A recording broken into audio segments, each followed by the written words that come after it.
We've covered a few videos on how Arabs used to dress in the medieval times in daily life and during war. What seemed to be a recurring piece of clothing was the turban. It was popular for many different reasons and still is in that region of the world.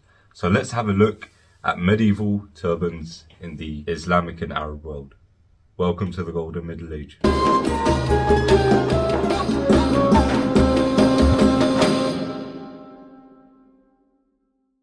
With me personally, I grew up in Arab and Islamic circles and have always seen turbans being worn, whether it be in mosques or in social life back home in Lebanon, or even in historical movies relating to the prophets of God.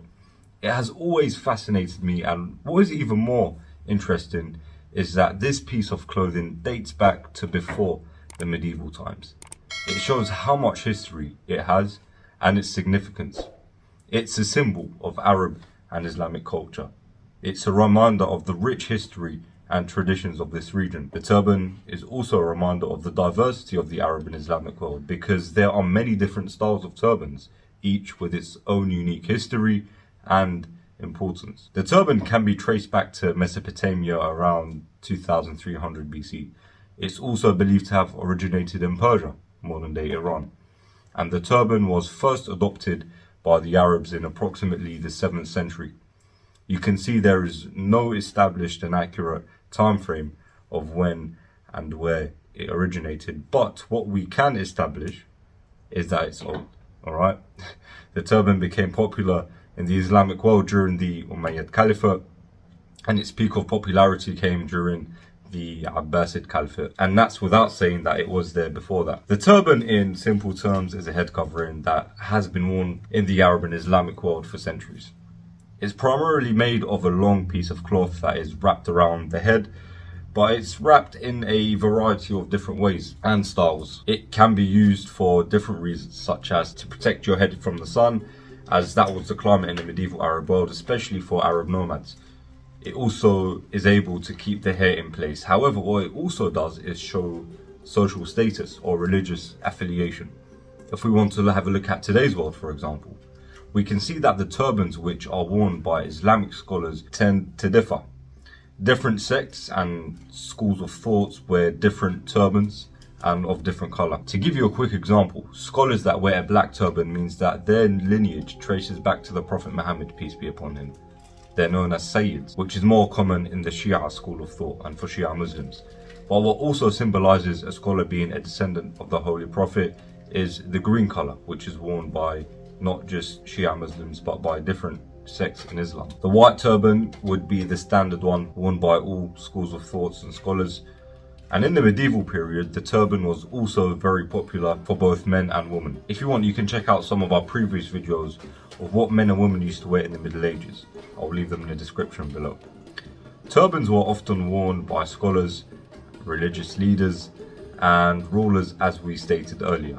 The turban was also worn by soldiers and warriors around their helmet. A common one was the turban helmet. And when it came to the different types, there were many different styles of turbans, as we stated earlier. And I would like to start off by referring to David Nicolle's book Saracen, Faris, to look at his research and what he discusses about this topic. And it's quite interesting. It's a good book if you want to have a read. I advise you get it. The first type of headwear was a generic skull cap, which formed the basis of everything that would go on top of it. Skull caps are also common nowadays, specifically in the Islamic world. He also speaks about different turbans and types. A long one called a qalansuwa tawila and a shashia, which may have came from Transoxania. A shashia is common in North Africa and in the Middle Ages was stuffed with material, then covered with silk. Then he speaks about different types of amamas. The amama is a long flowing turban that is often worn by scholars and religious leaders. There are many different ways to wrap it around your head. It is regarded as a tradition, a sunnah of the Holy Prophet Muhammad, peace be upon him, and was also worn by royals in the medieval Arab world. Other than the regular style, it could be wound up higher on someone's head, with the remaining cloth hanging down. And the final type of amama he mentions is called a muhannaq. Muhannaq has the word hanak or hana, which translates to chin and the jaw area. This is the main characteristic of this turban, and it goes under the chin and is wrapped around. This was common in North Africa and amongst Bedouin Arabs. Now, moving away from this source, other types included the kufiya. This is a simple square-shaped turban that is often worn by men, and this is a turban that is famously associated with Palestine and is a Palestinian national symbol. But it's not just limited to Palestine and is worn across the Arab world. It has a square pattern and can be used to protect against the sun and also sandstorms, as you can wrap it around your face. There's also the agad, and it's a cord that is used to hold the turban in place, or in this instance, the kufiya. The agal can be traced to ancient times in the Mediterranean. Apparently it stems or can be traced back to Babylon from artifacts like coins. That's how old it is. I thought it would be a good idea to show you the few examples we were talking about, because I actually have them here. The first one I'd like to show you is the skull cap. So this is a very modern day skull cap, and obviously something that was worn in the medieval times. As you can see, this is very common amongst Muslims. You'd see them wearing this in mosques or on pilgrimage, or even in daily life in the Arab and Islamic world now. So this is what it looks like, and the good thing about this is you could put any sort of turban or cloth on top of it. For example, you can just go like this, and there you have it. It's very simple, very straightforward, and also very common. I'd also like to show you the kufiya. So this is very popular, as we discussed, and I'm sure you've seen it around. It's become also some sort of a fashion trend nowadays as well. And here it is.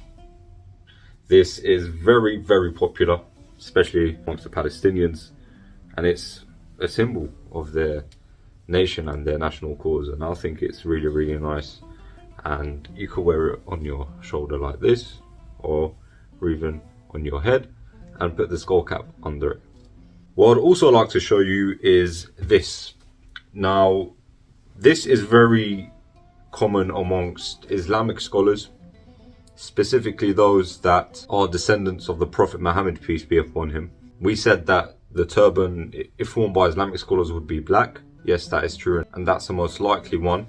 But there's also this one over here, and this is very popular, especially in the Shia world and also the wider Islamic world. And what you can see is that this green color represents Bani Hashim, the clan of the Prophet Muhammad, and their color used to be green, and it's said that the Prophet Muhammad, peace be upon him, used to wear a green turban. So this actually stems back to Islamic Arabia, which is quite before the medieval times. And this is how you could wrap a turban around your head. You know, this is very sort of doing it very fast, not focusing on perfection here, but just to give you a quick example, and you'd be able to put this on top of it. Now we're looking very medieval. This was worn in the medieval times. You had the turban and then the cloth on top of the turban. It would protect you against the sun, sandstorms, against the heat, and it was also a sign of, let's say, religious affiliation. Maybe if you were also a revered scholar or holy personality, you could wear this as well. There's also the tarbush, and this is a red felt hat which is seen very common in Egypt amongst the Al-Azhar Islamic scholars, and also in Syria. If you listen to Mada'ih Nabawiyya, which are Islamic hymns that praise the Prophet Muhammad, you see that this is worn by the reciters. They wear the tarbush. And this is also very popular in Syria and Egypt, as we said. It was also a symbol of the Ottoman Empire and is heavily associated with Turkish tradition. Some say the Persians and Arabs brought the red cap to North Africa in the 600s. Others say it's of ancient Greek origins. The matter of the fact is that its origins are obscure, so you cannot really pinpoint where it started. However, it can also be seen as Turkish clothing towards the late Middle Ages. The tarbush can also be worn with a amama wrapped around it. And this was evident in Morocco, with leaders in the 1600s wearing a tarbush wrapped with a amama, a piece of cloth. The turban was also worn by soldiers and warriors. It was a versatile head covering that could be used to protect the head from the sun and to keep the hair in place which is something that a medieval soldier would have seen value in. What was very popular was a turban helmet. We mentioned that earlier in the video. The turban helmet included the standard nasal helmet or egg-shaped helmet with a turban wrapped around it. This can be seen in many illustrations as well. Another interesting one I'd like to mention is the sharbush. Yes, it sounds similar to the tarbush, but it starts with an S and it's quite different. The sharbush is a high triangular shaped headgear with fur at the bottom. There are historical references to it, and it can be similar to what the Seljuks used to wear, specifically the sultans and the military men amongst them. And it was a very Turkic type of headwear, but was also common in Persia. So it's more Eastern per se. By the way, if you've made it this far to the video, thank you so much. Don't forget to subscribe to the channel and hit the like button. It really helps the channel grow. Now back to our topic. As you can see, this is a very deep and interesting topic. And turbans still have a huge significance in the Arab and Islamic world today. This is something with rich history and culture and heritage, and one video would not suffice to give it justice. However, I hope you enjoyed. Please make sure you subscribe, hit the like button, stay tuned for more videos, share it amongst your friends if you enjoyed it. It really helps the channel grow, and we will see you again very soon.